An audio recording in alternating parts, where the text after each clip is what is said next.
இன்னைக்கு மார்க்கெட்ல புதுசா வந்திருக்கிற ஒரு பிராண்ட் கால் வாப்பர். இந்த வாப்பரோட சிஇஓ ரமா சுந்தர் தான் என்னோட மத்தியில இருக்காங்க. ஸோ வணக்கம் மேடம், எப்படி இருக்கீங்க? Yes, I'm fine, thank you sir. இன்னைக்கு ரொம்ப very happy to come here and talk about Vappar. வாப்பரோட ஹிஸ்ட்ரி அதெல்லாம் பேசணுங்கிறதுக்கு I'm really waiting for that. Thank you. So வாப்பரை பத்தி தான் இன்னைக்கு நான் அதிகப்படியான கேள்விகள் வச்சிருக்கேன் உங்களுக்கு.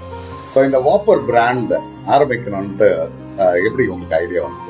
இது வந்து இது நேத்திக்குங்கிறத சொல்ல முடியாது. It's 25 year long story. இது நம்ம ஆஸ் மூவிஸ்ல எல்லாம் நான் கேட்கறதுக்கு தயாரா இருக்கேன். 25 years லாங் ஸ்டோரியை நான் இப்போ கேட்டேன். அது ரொம்ப இன்ஸ்பைரிங்கா இருக்கு. ஸோ நேச்சுரலி இன்னைக்கு இருக்கிற யங்ஸ்டர்ஸுக்கு அது ரொம்ப யூஸ்ஃபுல்லா இருக்கும்.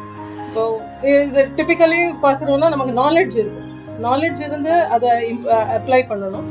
நம்ம you bring out a product. So அப்படி 25 years பேக் பாலிமர் கெமிஸ்ட்ரியில் ஒரு ப்ராடக்ட் நம்ம ஸ்டார்ட் பண்ணோம். It was more on detergents and manufacturing unit. ஒரு சின்ன ரூம். இப்போ ஐடி கம்பெனிலாம் சொல்கிறாங்க ஒரு ஷெட்டில் ஸ்டார்ட் பண்ணேன்னு சொல்கிறாங்க. அதே மாதிரி நீங்கள் இங்கேயும் பார்க்கலாம், ஒரு ஷெட்டில் ஸ்டார்ட் பண்ணது தான் இன்னைக்கு we have come up with this product.